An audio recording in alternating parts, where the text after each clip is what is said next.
तुला राशि वाले बंधुओं, स्वागत करते हैं आप सभी का तुला राशि भिंड यूट्यूब चैनल में। तो तुला राशि वालों, ध्यान से सुनिए। इस पूरे सावन के महीने में भूल कर भी मत जाना इन तीन स्थानों पर।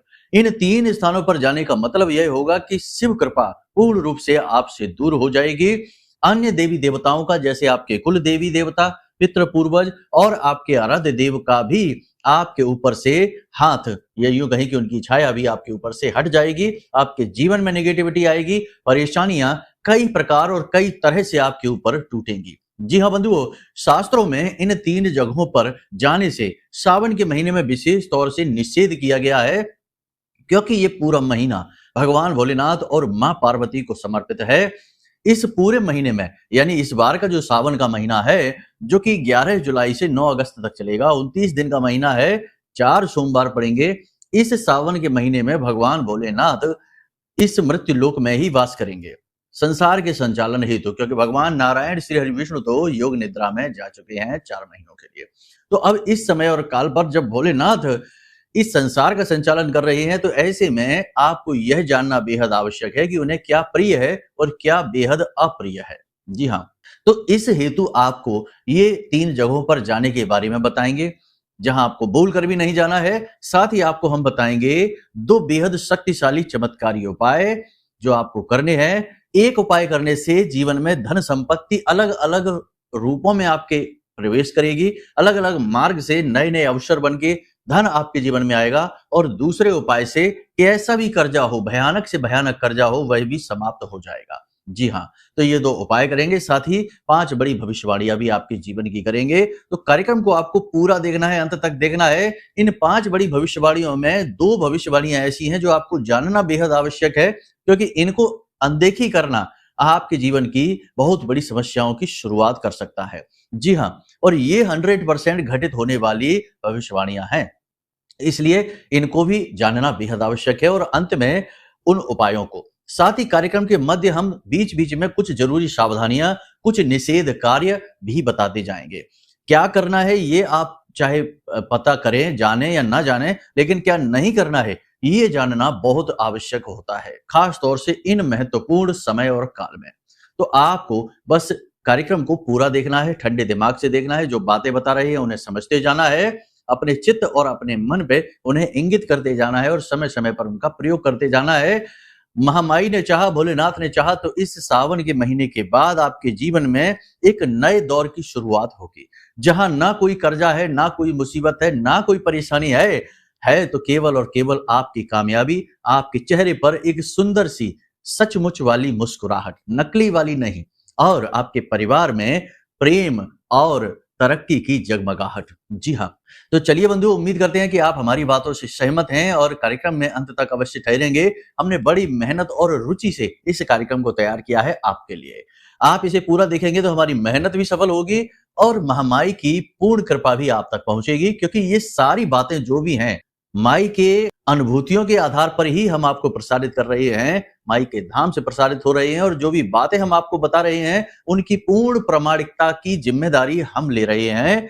हमें पूर्ण विश्वास है कि जो बातें हम आपको बता रहे हैं वे निश्चित तौर पर कारगर हैं, तभी हम आपको बता रहे हैं। ठीक है, तो चलिए बंधु, कार्यक्रम को शुरू करते हैं। महामाई का नाम लेकर कमेंट बॉक्स में लिख डालिए पूरे प्रेम और भाव के साथ, जय मां भद्रकाली कृपा करो। साथ ही साथ हर हर महादेव भी अवश्य लिख देना, क्योंकि ये महादेव का ही महीना है। वैसे तो हर काल और हर कण शंकर का ही है, लेकिन यह महीना कुछ विशेष है।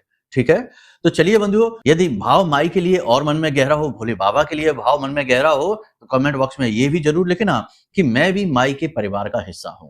ऐसा लिखने से आप बार बार, हम आपको बोलते हैं लिखने के लिए, क्योंकि इससे आपका भाव और प्रगाढ़ होगा और माई की दृष्टि आपके ऊपर पड़ेगी, और जिसके ऊपर माई की दृष्टि पड़ गई उसका उद्धार 100% निश्चित है, कोई रोक ही नहीं सकता है। जी हाँ बंधुओं, तो चलिए अब अपने मूल विषय को शुरू करते हैं। बात करते हैं पहले 5 बड़ी भविष्यवाणियों की, फिर सावधानियों की और फिर उपाय की। ठीक है प्यारे मित्रों, हमारे अत्यंत प्रिय और परम पूज्य अमिताचार्य जी के पास मां बगलामुखी और मां भद्रकाली की साधनाओं का वर्षों का अनुभव है, और माता रानी की इनके ऊपर पूर्ण कृपा और सिद्धि है। आचार्य जी ने अपने सटीक कुंडली विश्लेषण और श्रेष्ठतम उपायों के माध्यम से हजारों लोगों के जीवन को खुशियों से भरा है। आचार्य जी का कुंडली विश्लेषण और उपाय करवाने का तरीका इतना अद्भुत है कि जीवन के हर एक दुख और कष्ट का कारण जड़ से ही समाप्त हो जाता है। फिर समस्या चाहे जैसी भी हो, कर्जा बहुत बढ़ गया हो, व्यापार चल नहीं रहा हो, बीमारियों में आप बर्बाद हो चुके हो, रिश्तों में प्रेम समाप्त हो चुका हो, या फिर नौकरी ही ना मिल रही हो, विवाह में देरी होती हो, कैसी भी समस्या हो, इन समस्याओं का कारण क्या है, कौन सी महादशा परेशान कर रही है, कौन सा दोष लगा हुआ है, सब कुछ आचार्य जी इतना सटीक बताते हैं कि वर्षों वर्ष के दुख कुछ ही दिनों में समाप्त हो जाते हैं। अगर आपके जीवन में भी कोई ऐसी संकट की घड़ी है तो यही सही समय है जब आप पूज्य आचार्य जी के हाथों से अपनी कुंडली का विश्लेषण करवाएं और वर्षों से चल रहे दुखों और संकटों के इस चक्र से बाहर निकल जाए। प्यारे मित्रों, अभी वीडियो में दिए गए नंबरों पर फोन करिए और अपनी कुंडली का श्रेष्ठतम आकलन करवा डालिए। जिंदगी बदलने का यह सबसे बड़ा मौका हाथ से मत जाने दीजिएगा। जय माई की, महामाई आपका कल्याण करे। सबसे पहली भविष्यवाणी यह है कि आप आने वाले 3 से 5 दिनों में कोई महत्वपूर्ण पूजा पाठ, धार्मिक अनुष्ठान का कार्यक्रम खुद कर सकते हैं, करवा सकते हैं, या फिर आप इसमें शामिल हो सकते हैं। मंदिर और तीर्थ स्थलों पर भी भगवान के दर्शन हेतु आप जा सकते हैं और जाना ही चाहिए। ये बहुत ही अच्छा है। कहने का मतलब यह है कि अगले 3 से 5 दिनों में आपके जीवन में, आपके मन में भगवान के प्रति भाव और गहरा होने वाला है। धर्म के प्रति रुचि और लगाव आपका बढ़ने वाला है, जो कि बहुत ही अच्छी बात है। इसी के साथ साथ आपको बता दें कि आप आने वाले समय में, यानी ये पूरे श्रावण के महीने में, किसी विशेष प्रकार की पूजा पद्धति, उपाय या क्रिया को करते भी दिखाई दे रहे हैं, जो कि बेहद आवश्यक है और आपके उद्धार में कारक का कार्य करेगी। तो ये बहुत ही अच्छी बात है, आप इसे अवश्य करें। यदि आपके मन में विचार उत्पन्न होते हैं तो जरूर जाएं और कोई अनुष्ठान, पूजा पाठ, क्रिया अवश्य करें। इसी से तो हम भगवान के प्रिय बनते हैं, लाडले बनते हैं।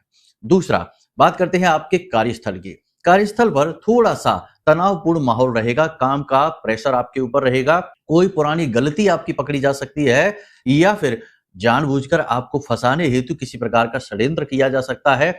कोई व्यक्ति आपके कार्यालय में ऐसा है जो कि आपको पसंद नहीं करता है और आपके खिलाफ तरह तरह के षड्यंत्र और चालबाजियां करता रहता है, जिसका सीधा दुष्परिणाम आपको भुगतना पड़ेगा। थोड़ा सा अलर्ट रहने की जरूरत है। कहने का मतलब है 3 से 5 दिन अपने कार्यस्थल पर बहुत ही अलर्ट रहें। व्यापारियों की बात करें तो व्यापार में थोड़ी सी मंदी देखने को मिलेगी। ठीक ठाक व्यापार होगा, बहुत ज्यादा लाभ नहीं, बहुत ज्यादा हानि भी नहीं होगी। परंतु किसी न किसी प्रकार की मशीनी खराबी, किसी न किसी प्रकार की रुकावट, किसी न किसी प्रकार की अड़चन भी आपके कार्यस्थल पर आती रहेंगी, जो आपको लगातार व्यस्त रखेंगी और थोड़ा सा मन में तनाव उत्पन्न करके रखेंगी।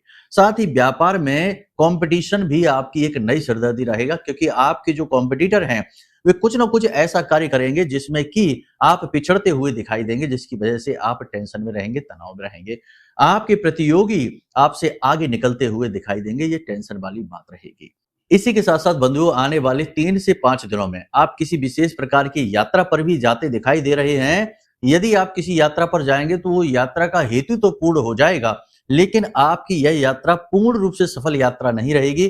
कहीं ना कहीं इस यात्रा के हेतु आपके मन में थोड़ा सा असंतोष रहेगा, खिन्नता रहेगी, क्योंकि आप जो सोच कर गए थे उस प्रकार से काम नहीं होंगे। काम तो हो जाएंगे। अब ये यात्रा धार्मिक भी हो सकती है, आपके कार्यस्थल से जुड़ी हुई हो सकती है, व्यापारिक भी हो सकती है। जो भी होगा, यात्रा तो सफल है, परंतु आपका मन नहीं भरेगा, कहीं ना कुछ बात रह जाएगी। अब आपने यदि किसी नए कार्य की शुरुआत के बारे में सोच रखा है, जैसे कोई नया बिजनेस शुरू करना चाहते हैं, नया ऑफिस, नई कोई प्रॉपर्टी खरीदना चाहते हैं, तो उसमें विलंब होता दिख रहा है। अगले 3 से 5 दिनों में उनमें भारी रुकावट देखने को मिलेगी। काम आपके बनेंगे नहीं, या बनते बनते काम आपके बिगड़ जाएंगे, जो कि आपके लिए एक नई सिरदर्दी पैदा करेंगे। कहने का मतलब यह है कि आपके प्रयास निष्फल होते दिखाई दे रहे हैं, काम की गति धीमी होगी। किसी के साथ विवादित स्थिति यदि चल रही है तो उसमें भी अड़चने आएंगी, विवाद उलझता हुआ महसूस होगा, आपके प्रयास निष्फल होते दिखाई दे रहे हैं। कहने का मतलब यह है कि आपको यह जो समय है, आने वाला 3 से 5 दिनों का समय है, यह आत्म मंथन का समय है। इस समय में ठंडे हो जाना है, विचार करना है, सही गलत का सही निर्णय लेना है और अपने बौद्धिक बल का पूर्ण प्रयोग करना है। देखिए, आने वाले 3 से 5 दिनों में बहुत सारे ग्रहों के राशि परिवर्तन भी होने जा रहे हैं, यानी कि शनि देव भी बकरी होने जा रहे हैं 13 तारीख को, सूर्य देवता भी राशि परिवर्तन करने जा रहे हैं, तो इन सब के भी छुटपुट प्रभाव आपके ऊपर अवश्य होते रहेंगे। शनि का तो विशेष प्रभाव रहेगा।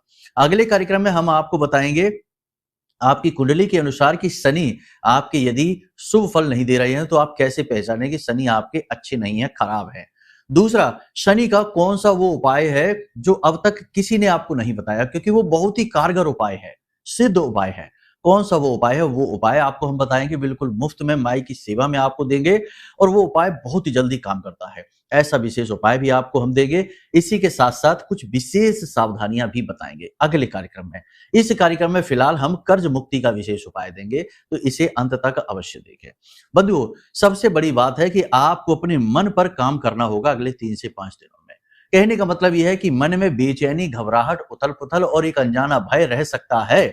नींद लेने में आपको परेशानी हो सकती है। किसी बात को लेकर कोई डर आपके मन में बैठा रह सकता है। तो इन सब के लिए आपको अपने मन पर नियंत्रण रखने की आवश्यकता रहेगी। कहने का मतलब यह है कि अपने गुरु खुद बनना होगा, अपने मालिक स्वयं बनना होगा। परिस्थितियां चाहे जैसी भी हों, लेकिन आपको अपनी मन स्थिति को नियंत्रित रखना होगा। मन के घोड़ों को बेलगाम नहीं करना है, इन पर पूरा नियंत्रण बनाकर आपको रखना होगा। तभी आप चैन से कामयाबी के मार्ग पर चल पाएंगे। वरना आपका काम तो आप कर रहे होंगे, लेकिन शरीर तो काम कर रहा होगा, लेकिन मन आपका कहीं और ही उलझा होगा। इसका बुरा प्रभाव आपके कार्यशैली पर भी दिखेगा, निजी जीवन में, व्यक्तिगत जीवन में भी दिखाई देगा। ठीक है, तो मन की उलझनों को सुलझाने का प्रयास करें। जो ना सुलझ रही हो उन्हें भगवान को दे दें, भोलेनाथ को दे दें, भोलेनाथ सुलझा देंगे। ठीक है, अब बात करते हैं सावधानियों के विषय में। सावधानी बहुत अधिक अगले 3 से 5 दिनों में स्वास्थ्य को लेकर सावधान बहुत ज्यादा रहें। किसी न किसी प्रकार का रोग शरीर को परेशान करता दिखाई दे रहा है, खास तौर से पेट, छाती और गले का इन्फेक्शन, और सिर में कोई तकलीफ यानी कि दर्द रहना या हैवीनेस रहना। शरीर में स्थूलता बढ़ती दिखाई दे रही है, शरीर का भार बढ़ेगा, आपका आलस बढ़ेगा, काम को टालने की आदत बढ़ेगी, और निगेटिविटी मन पर हावी रह सकती है, शरीर में भारीपन रहेगा। इसकी वजह से भी आपका मन खराब रह सकता है। मतलब यह है कि काम करने का मन तो खूब करेगा, लेकिन शरीर आपका संग नहीं दे पाएगा। ये तालमेल बिगड़ा हुआ काम को खराब करेगा। ठीक है, दूसरी सावधानी यहाँ पर ये रखें कि आप अपने आसपास संगत को जरूर देखें, और 3 तरह के लोग आपके आसपास हैं, उनसे आप दूर रहिए। पहले वो लोग जो हमेशा रोते रहते हैं। जी हाँ, कुछ लोग ऐसे हैं जो हमेशा दुखड़े सुनाते रहते हैं, रोते रहते हैं, हर बात से इनको शिकायत रहती है। कभी अपने घर, कभी परिवार, कभी अपने दोस्त मित्र यार, कभी सरकार, कभी सड़क, यानी किसी न किसी का रोना वो हमेशा रोते ही रहते हैं, शिकायतें करते रहते हैं। तो ऐसे शिकायती लाल से दूर आपको रहना है, इनकी संगत से दूर रहना है, वरना ये आपको और ज्यादा डिप्रेस करेंगे और ज्यादा तनाव में डालेंगे। दूसरे वो लोग जो कि व्यसनों में डूबे रहते हैं, यानी आलसी लोग हैं, काम नहीं करते, सोते ज्यादा हैं, योजनाएं तो बड़ी बड़ी बनाते हैं, लेकिन काम करने पर बिल्कुल निठल्ले हैं, कामचोर जैसे लोग हैं, और उल्टे सीधे व्यसन, जुआ, शराब, सट्टेबाजी में और पड़े रहते हैं। इनकी पैसा कमाने की योजनाएं भी शॉर्टकट वाली होती हैं। ऐसे लोगों से आप दूर रहिए, ये आपको भी डुबाएंगे, आपके धन को भी डुबाएंगे, और आपकी मानसिकता को भी दूषित करेंगे। तीसरा, वो लोग जो चरित्र से बहुत ही खराब हैं। जी हाँ, ऐसे लोग भी आपके आसपास हैं जो चरित्र से बहुत खराब है, कैरेक्टर उनका अच्छा नहीं है। वो सबको धोखा देते हैं, अपने मित्रों को धोखा देते हैं, अपने माँ बाप को धोखा देते हैं, अपने जीवन साथी, अपने प्रेमी, सबको धोखा देने में अपने आप को उस्ताद समझते हैं। वो ये सोचते हैं कि ऐसा करके वो ज्यादा स्मार्ट बन जाते हैं, लेकिन ये दूषित मानसिकता वो कभी छोड़ने वाले नहीं है, लेकिन उनकी संगत में जो आएंगे उनको जरूर दूषित कर देंगे, यानी आपको। तो आपको इन लोगों से बहुत दूर रहना है, कोसों दूर रहना है। जितना हो सके उतना आप एकांत में रहिए, अकेले रहिए, और आत्म मंथन करिए, चिंतन करिए, चिंता ना करिए। क्या होगा इस बात से भयभीत ना होइए, क्योंकि जो होगा वो अच्छा ही होगा। ये मानसिकता मन में बैठा लीजिए, पहली चीज। दूसरी चीज ये कि अपना आकलन करिए कि आपकी कमियां भी जरूर कहीं ना कहीं कुछ ना कुछ होंगी। ऐसा तो है नहीं, कोई भी व्यक्ति पूर्ण नहीं है इस संसार में। भगवान भी जब इस संसार में आए तो कहीं ना कहीं उनमें भी अपूर्णता थी, जिसको पूर्ण करने के लिए वो अपने परिकर को लेकर आते थे। जैसे भगवान श्री राम शांत स्वभाव के थे, बात बात पर क्रोध और कड़वे वचनों का प्रयोग नहीं करते थे, तो लक्ष्मण जी को लेकर आए, शेषनाग जी को अपना परिकर बनाकर लेकर आए, तो वो जो कमी थी वो कमी लक्ष्मण जी पूरी कर देते थे। ठीक है ना। तो ये चीजें जो है ना, ये दिखाती हैं कि कोई भी इंसान पूर्ण नहीं है, तो कमी आप में भी है, कमी हम में भी है, कमी सब में है। ठीक है। तो आप मंथन करिए कि कौन सी वो कमियां हैं जो आपको बाधाएं ला रही हैं जीवन में, आपको परेशान कर रही हैं, रोक रही हैं। दूसरा, अपने आप को ये पहचानिए कि आपके अंदर कौन सी वो ताकतें हैं, शक्तियां हैं, क्योंकि जहां एक तरफ कमी है वहीं दूसरी तरफ कुछ ना कुछ पॉजिटिविटी भी है, स्ट्रेंथ है। जैसे आपके अंदर कुछ बड़ी स्ट्रेंथ हम बता देते हैं, अगर आपको ना समझ में आए, क्योंकि हमने तो आपको स्टडी किया है, आपकी राशि को स्टडी किया है। सबसे बड़ी स्ट्रेंथ है कि वैसे तो आप चाहे करें कुछ या ना करें, लेकिन अगर जो काम आपने अपने हाथ में ले लिया, उस काम को आप बिल्कुल टॉप लेवल पर करते हैं, यानी कि आप जैसा फिर कोई कर ही नहीं सकता है। आप उस काम को बहुत ही बारीकी के साथ, बहुत ही फिनिशिंग के साथ करते हैं और उसे एक अच्छे मुकाम पर ले जाते हैं, यानी आपके काम की तारीफ तो 100% होती है, ये बात निश्चित है। दूसरा, बोलने में वैसे आप बोलेंगे नहीं, लेकिन जब आप बोलेंगे तो आपकी बातों में वजन होता है, प्रभाव होता है, लोग आपसे प्रभावित होते हैं। तीसरा, आपका सबसे बड़ा गुण यह है कि आप योजना बना सकते हैं, योजना पर काम कर सकते हैं और बेहतर से बेहतर मार्ग को चुन सकते हैं, यानी आपके अंदर सिलेक्शन की पावर है, स्ट्रेंथ है।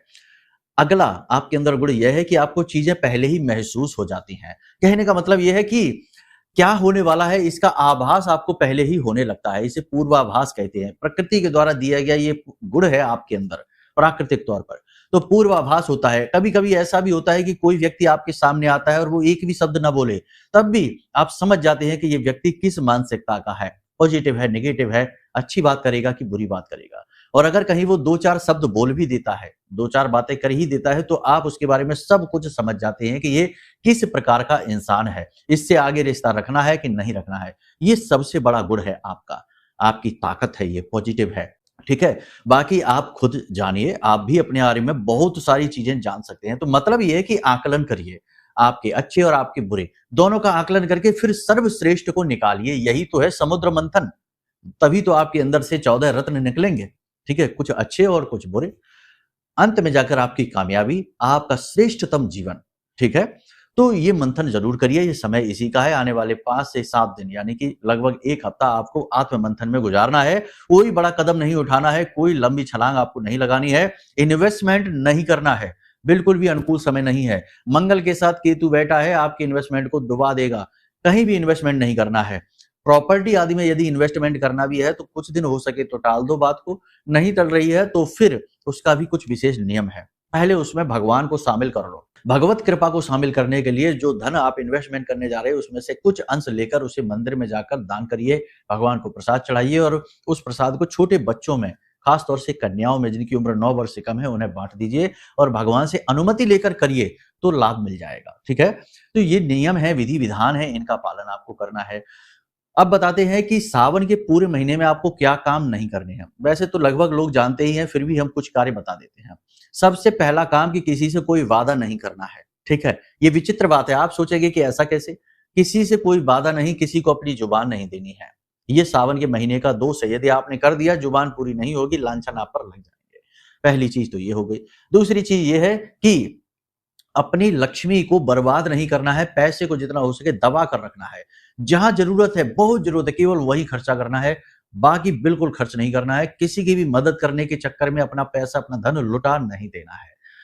तीसरी सावधानी यह है कि भोजन का भी विशेष ख्याल रखना है, भोजन हल्का रखना है, भारी भोजन, तला भुना, बहुत ज्यादा गर्म, बहुत ज्यादा ठंडा भोजन नहीं करना है, दूध आदि का सेवन नहीं करना है और जितना हो सके उतना ताजे से ताजा भोजन ग्रहण करें और हरी पत्तेदार सब्जियों का सेवन इस सावन के महीने में बिल्कुल भी ना करें, ये निषेध होते हैं, ठीक है। कांसे के बर्तन में भोजन ना करें, लोहे के बर्तन में भोजन ना करें, ये निषेध होती हैं।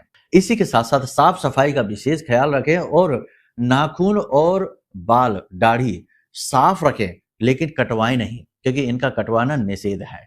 तो ये कुछ जरूरी बातें हैं। शरीर पर तेल भी कम से कम लगाएं, सोमवार के दिन तो भूलकर भी ना लगाएं। हो सके तो पूरे सावन के महीने शरीर पर तेल मालिश वगैरह ना करें, वो ज्यादा बेहतर रहेगा। तो ये कुछ जरूरी सावधानियां हैं। अब हम आपको बताते हैं कि वो कौन से उपाय हैं जो आपके जीवन में धन लक्ष्मी के अलग अलग नए नए मार्ग बनाएंगे और आपके किस बड़े से बड़े कर्जे को चुका देंगे। तो देखो, सावन के महीने में 4 सोमवार पड़ रहे हैं, 14, 21, 28 जुलाई और 4 अगस्त, ये 4 सोमवार पड़ रहे हैं। आप किसी भी एक सोमवार से इस उपाय को शुरू करें। कर्ज मुक्ति के उपाय की हम बात कर रहे हैं। किसी भी एक सोमवार से इस उपाय को शुरू करें और फिर पूरे सावन को बाहर निकलते हुए यानी इससे क्रॉस करते हुए 5 सोमवार तक आपको इस उपाय को करना है। सावन का महीना समाप्त हो जाएगा, कोई बात नहीं है, तब भी आप इस उपाय को करते रहें। करना आपको क्या है, ध्यान से सुनिए। आपको बटकेश्वर महादेव का पूजन करना है कर्ज मुक्ति के भाव से। अब बटकेश्वर महादेव क्या है, आप समझिए कि लगभग हर एक मंदिर में पीपल का वृक्ष और बरगद का वृक्ष होता ही है। बरगद के वृक्ष के नीचे अक्सर शिवलिंग रखे दिखाई दे जाएंगे आपको, उन्हें ही बटकेश्वर महादेव कहा जाता है। बटकेश्वर महादेव की सबसे बड़ी खूबी ये है कि ये कर्ज मुक्ति के लिए सर्वश्रेष्ठ हैं, यानी अपना आशीर्वाद उन व्यक्ति को सबसे पहले देते हैं जो कर्जे से बहुत परेशान है। करना आपको कुछ नहीं, बहुत ही सरल कार्य है कि आपको किसी भी एक सोमवार से इस क्रिया को शुरू करना है। घर से जल लेकर जाना है, लोटे में, तांबे के लोटे में जल लेकर जाना है, आटे का दीपक बनाना है और उसे गाय के घी से प्रज्वलित करना है। यहाँ घर पर नहीं प्रज्वलित करना है, इसे लेकर जाना है ये सामग्री को, ठीक है। और रुद्राक्ष की माला से आप पंचाक्षरी मंत्र का जाप करेंगे, ठीक है। तो इतनी सामग्री आपको लेकर घर से और मंदिर जाना है। अब बटकेश्वर महादेव यानी मंदिर में जो शिवलिंग अंदर है उनका तो पूजन आप कर लीजिए, जैसे भी करना है। अब बाहर जो बट वृक्ष के नीचे जो महादेव बैठे हैं वहां पर आपको जाना है और वहां पर आपको जो बरगद का जो वृक्ष है, अगर मान लो कि कोई ऐसा मंदिर है जहां की वहां भोलेनाथ के शिवलिंग नहीं है, तब भी वहां पर जो बट वृक्ष है वो भोलेनाथ का प्रतीक ही माना जाता है। तो आपको करना यह है कि जो आप जल लेकर गए हैं घर से, उसमें पीसी हुई थोड़ी सी हल्दी और थोड़े से चावल पीसे हुए मिलाने हैं। हल्दी और चावल, ध्यान से सुनते जाइए, ठीक है ना।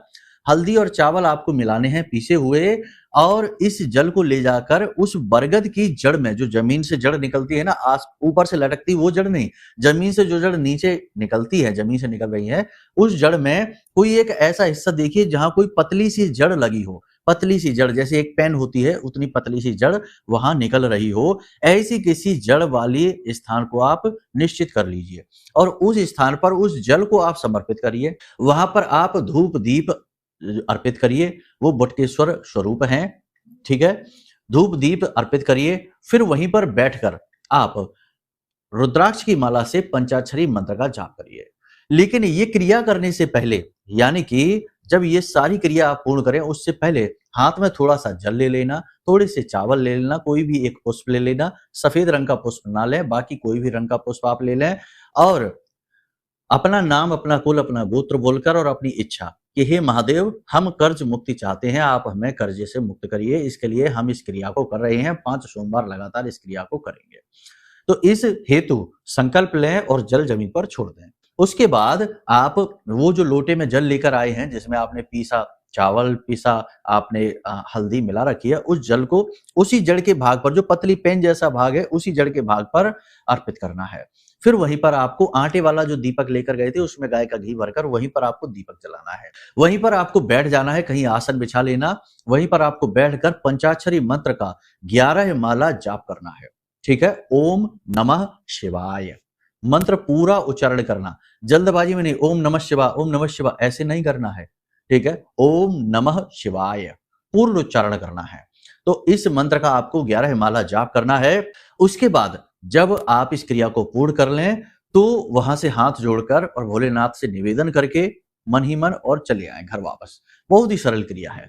अब आपको प्रति सोमवार इस क्रिया को करना है, 5 सोमवार लगातार इस क्रिया को करना है। सोमवार का महीना समाप्त हो जाएगा, बाकी जो शिवलिंग है उस पर आप जल समर्पित करते रहिए, बेल पत्र चढ़ाते रहिए, जो भी क्रियाएं हैं जो आप चढ़ाना चाहते हैं, पुष्प वगैरह है, सब चढ़ाते रहिए, वो एक अलग क्रिया है। लेकिन ये क्रिया जो है ये हेतु है, यानी उस हेतु, एक विशेष उद्देश्य के हेतु है, तो इस क्रिया को आप अलग करते रहिए, ठीक है।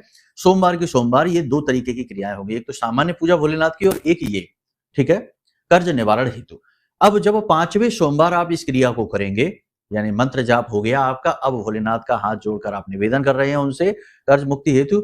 अब आपको जड़ का वो हिस्सा छोटा सा, एक ऐसा लगभग 1 इंच या आधे इंच का, उस टुकड़े को छुरी से, चाकू लेकर जाए और उसे काट देना है।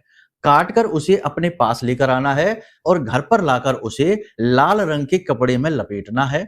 कपड़ा लंबा होना चाहिए क्योंकि उसे आपको अपने शरीर पर बांधना है, या तो अपनी कलाई पर या अपनी भुजा पर बांधना है, गले में भी पहन सकते हैं, तो बांधना है और कपड़े में लपेटकर और उसे वहां पर लाकर भोलेनाथ के जो फोटो हो, तस्वीर हो, वहां पर उनके चरणों में रख देना है। रात्रि के समय आपको इसे अपने शरीर पर बांध लेना है। फिर इसे उतारना नहीं है, ये दूषित नहीं होगा, खंडित नहीं होगा, कुछ भी नहीं होगा। कपड़ा टेरिकॉट का होना चाहिए, कॉटन का नहीं, क्योंकि कॉटन का कपड़ा दूषित हो जाता है, ठीक है। तो टेरिकॉट के कपड़े में, लाल रंग के कपड़े में इसे लपेट कर एक धागे जैसा रूप दे दें, रस्सी जैसा रूप दे दें और इसे अपने शरीर पर बांध लें। कलाई पर बांध सकते हैं, कहीं पे भी बांध लें। महिला है तो बाईं कलाई पर, पुरुष है तो दाहिनी कलाई पर, ये याद रखना है। इसे बांध लें, आप देखेंगे कि ये जड़ का धीरे धीरे आकार बढ़ना शुरू हो जाएगा कुछ समय में। जैसे जैसे इसका आकार बड़ा होगा, यानी आप नाप कर लेकर आना कि आधा इंच की लेकर आ रहे हैं और धीरे धीरे वो बढ़ने लगेगी और देखेंगे कि कुछ टाइम बाद वो अपने 1 इंच के स्वरूप को ग्रहण यानी उससे बड़ी हो जाएगी। जैसे जैसे वो बढ़ेगी आपका कर्जा कम होता चला जाएगा। ये बहुत ही सिद्ध प्रयोग है और ये सावन का महीना इस प्रयोग के लिए सर्वश्रेष्ठ है। इस प्रयोग को आप कर डालिए। दूसरा, आपको क्या करना है, धनलक्ष्मी के आगमन का विशेष आपको बता देते हैं उपाय। शिवलिंग पर जब आप जल समर्पित करें, प्रतिदिन करें या जब 2 दिन में 3 दिन, जब भी आपको समय मिले आप जाएं, तो उस जल में आप 1 इलायची कूटकर डाल दें और 1 बतासा डाल दें और थोड़े से काले तिल डालें। ये चीज डालकर आप शिवलिंग पर समर्पित करिए। नारायण लक्ष्मी योग बनेगा, आपके जीवन में धन आगमन होगा और शिव कृपा के साथ होगा। याद रखना कि भगवान भोलेनाथ को नारायण बहुत अधिक प्रिय है, ठीक है। तो ये हरिहर का स्वरूप मिलेगा और धन आगमन होगा। तो इन क्रियाओं को करिए। अब यदि कुंडली का विश्लेषण कराना चाहते हैं तो नंबर वीडियो में दिया गया है। कुछ विशेष योग, युतियां, नेगेटिविटी, दोष होते हैं कुंडली में जिन्हें हटाना अनिवार्य है, वरना दैवीय कृपा भी जीवन में नहीं आ पाती है। दोष है ना कुंडली में, इसलिए। तो इस हेतु आप नंबर दिए गए वीडियो में, इन पर फोन करिए, जानकारी लीजिए और छोटी सी दक्षिणा हेतु हम आपको कुंडली का विश्लेषण करके उपाय समाधान करके दे देंगे। जीवन में खुशियां आ जाएंगी। तो चलिए बंधु, कार्यक्रम को यही विराम देते हैं। हमेशा हंसते रहिए, मुस्कुराते रहिए, सकारात्मक रहिए। महामाई पर अपनी आस्था और विश्वास बनाकर रखिए, क्योंकि आपका उद्धार तो वहीं से होना है। प्रेम से बोलिए जय माई की।